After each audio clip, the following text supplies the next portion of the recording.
ردیف مربع رو ببافیم. میبینیم که دوتا خونه اولمون قهوه‌ایه. من به جای قهوه‌ای رنگ زرد رو برداشتم.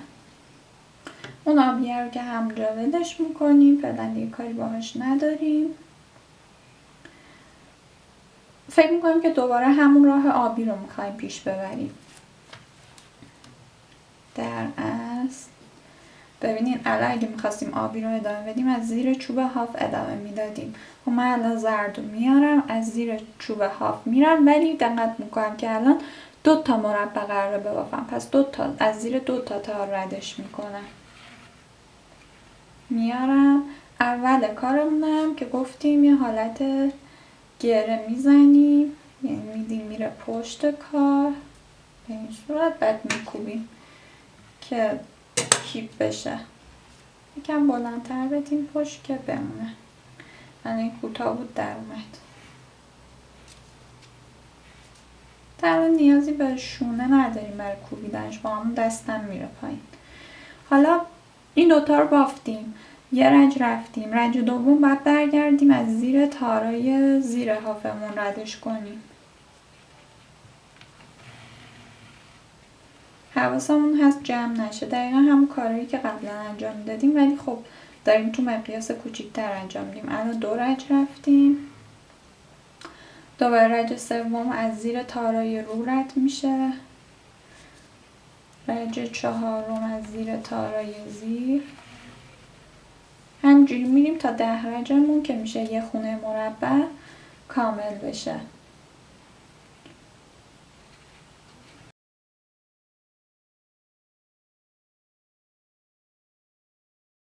خب حالا میکوبیمش، شد یه خونه مربع ما.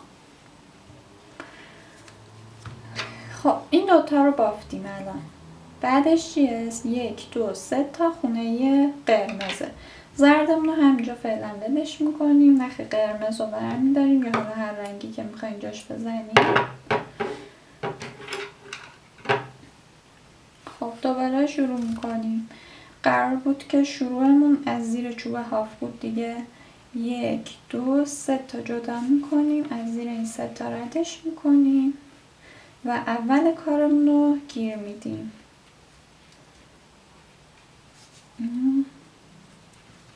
با دستمون به سمت پایین میبریمش. 1 2 3. حالا برش میگردونیم که رنج دوم رو ببافیم از زیر تارای زیر. من هی تکرار میکنم برای اینه که با هم دیگه هی مرور بکنیم.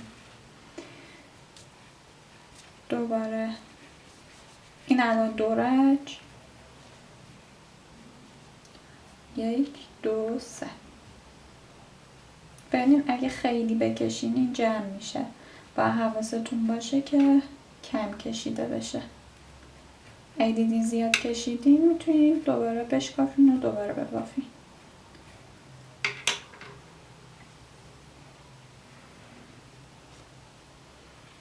یک 2 3. این رنج سوم. دوباره 10 رنج میبافیم میریم بالا.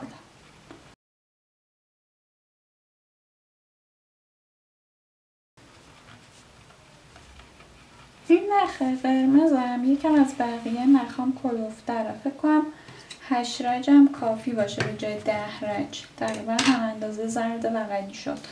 برای همین میگم به ضخامت نخاتون دقت کنین.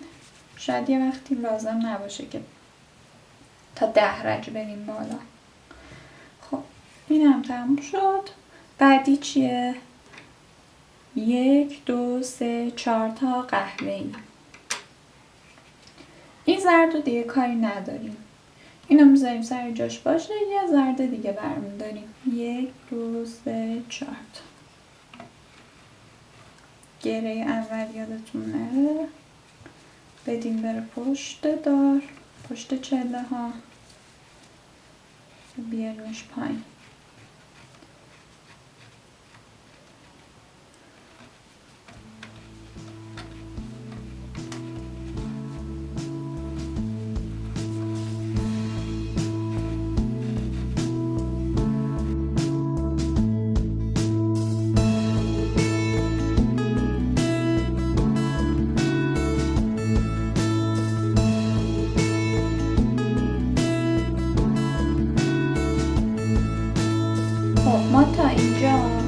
تا مربع زرد بافتیم، 3 تا قرمز بافتیم، 4 تا مربع زرد بافتیم.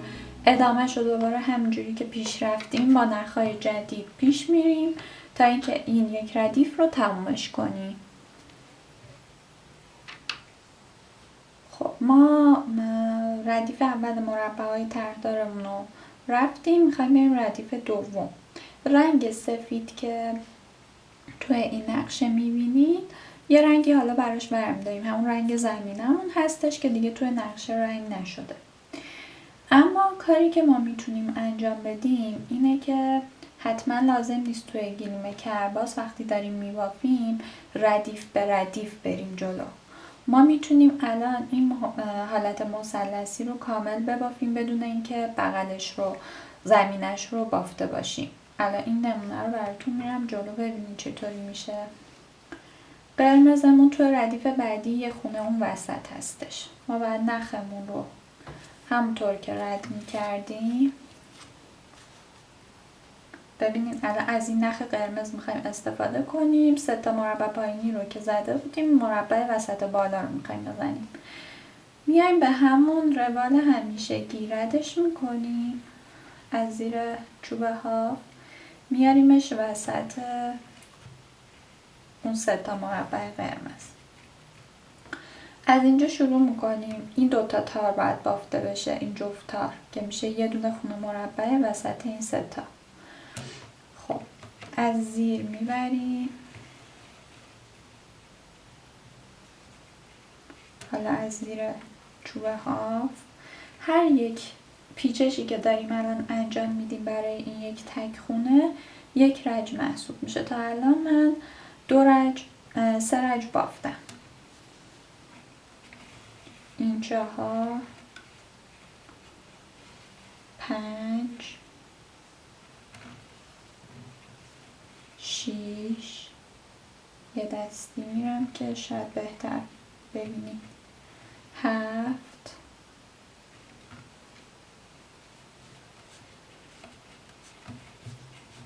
8. خب قرار بود اینو 8 تا بریم دیگه. حالا میخوابونیمش روی کار و ما الان این مربع بالامون رو داریم. دوباره نخش رو همونجا ول میکنیم. یه بار دیگه من این یه دونه خونه رو توضیح میدم.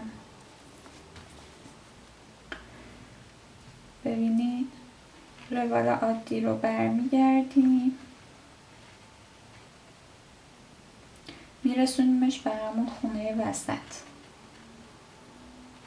رسید به این 2 تا که لازمشون داریم. حالا الان یه رجش رو رفتیم، موقع برگشت از زیر تار زیر ردش میکنیم 2 رج، از زیر تار رو 3. نخهای اضافه رو هم میتونیم جلوی کارمون بدیم هم پشت که آخرش نخهای اضافه رو قیچی میکنیم. حالا فعلا من اینا رو جلوی کار دادم. خب میخواستیم این مثلثی ها رو بریم بالا بدون اینکه زمینه رو ببافیم. ببینین الان 2 تا مربع توی رنج قبلی بافتیم، توی رنج جدیدمون دوباره 2 تا مربع هست ولی حالت پلکانی گرفته، یه خونه عقب نشینی کرده. ما نخمون رو همون نخ قبلیمون رو میاریم از مسیر خودش دوباره برمیگردونیم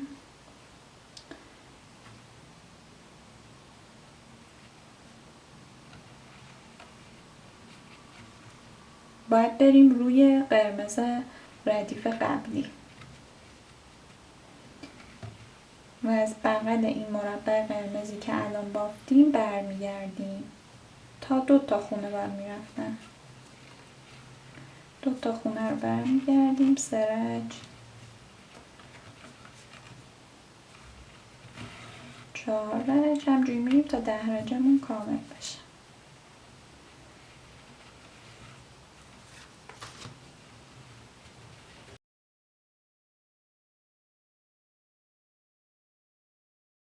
الان این 2 تا مربع بافته شد، بغلش اندازه یه مربع خالی مونده برای زمینه.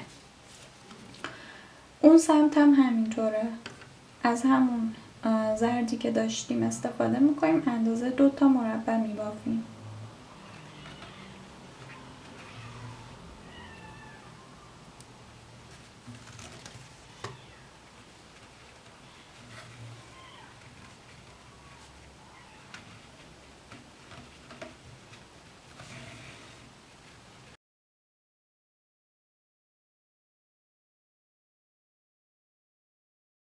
الان اگه توی نقشه ببینید ردیف دوم رو بافتیم. الان میتونیم بریم ردیف بعدی رو هم ببافیم روی این قرمزه، چون که هنوز ما با زمینه کاری نداریم. در اصل ما توی نقشمون تا این نقطه رو میتونیم ببافیم بدون اینکه زمینه اطراف رو بافته باشیم، ولی از رج بعدی دیگه نمیتونیم ببافیم، برای اینکه باید حتما اون زمینه زیرش بافته شده باشه که ما بتونیم روش رو ببافیم. الان اینو ادامه میدم. یه دونه از این زردا یکیشو ول میکنیم دیگه. قرمزم که کاری نداشتیم. باید بیارم 3 تا بالای قرمز ببافم. رد میکنم از توی تارا تا برسه به نقطه شروعش. خب از اینجا شروع میشه. 1 2 3 تا. و حالا دوباره برگشتمونم 3 تا تار زیر برمیداریم. رد نشد.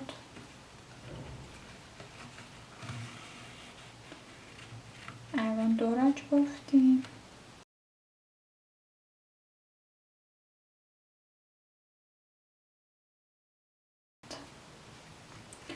خب این نخ اضافه رو ولشون میکنیم، مشکلی پیش نمیاد. الان اینم بافتیم. مونده تک خونه بالا. نخمونم تموم شد. میتونیم بدیمش پشت یا همین جلو ولش کنیم، هیچ فرقی نداره. یه زرد دیگه برمیداریم.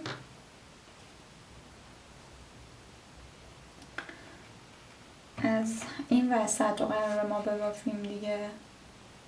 شروع میکنیم اون گره‌ای که بهتون یاد دادم و اول کار میزنیم که در نره نخمون. 1 رج 2 رج ادامه میدیم. 10 تا رجمون تموم شد. فکر کنم یکم کم زدم، یه دونه دیگه میرم. خب ما الان این مثلثمون رو داریم. این 2 تا مثلث دیگه هم به همین صورت میبافیم. بعد میریم سراغ بافت زمینه هامون. اگر هم که دوست داشته باشین میتونین همون مثل ردیف اول مربع که بافتیم رفتیم جلو، ردیف به ردیف بریم جلو. خب من یک ذره زاویه دوربین رو عوض کردم که ببینم شاید از این زاویه یکم بهتر معلوم باشه کاری که انجام میدم.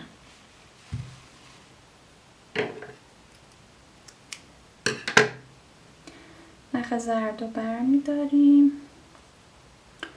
از 2 تا سمت راست قرمز شروع شده. 1 2 نخ رو گره میزنیم.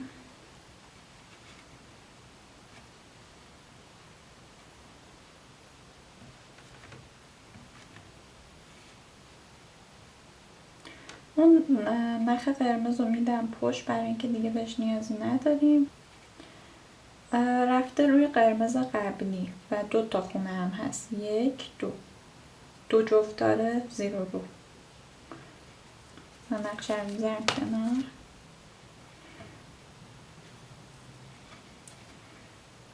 یه دونه رو که اومده بودیم، یه تار رو، این هم تار دوم شد. 1 رج میخوابونیمش. حالا تار زیر رو جدا میکنیم.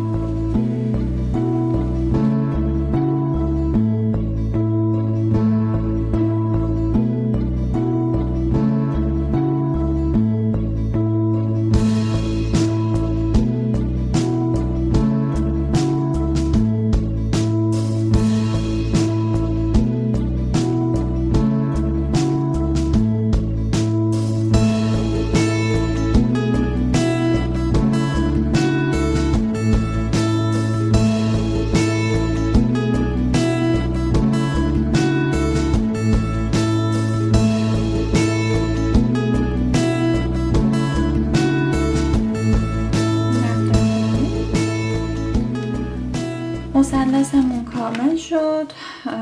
مثلث سمت چپ هم همینجوری کاملش میکنیم تا اینکه بعدش بریم سراغ بافت زمینه هامون. نخهای اضافی هم همطوری که گفتم رهاش میکنیم، حالا چه جلوی کارمون چه پشت کار. آخر کار اینا رو قیچی میکنیم، یا وسط کارم مثلا اگه من زرد بخوام میتونم از این زردی که اینجا هست قیچی کنم و استفاده کنم.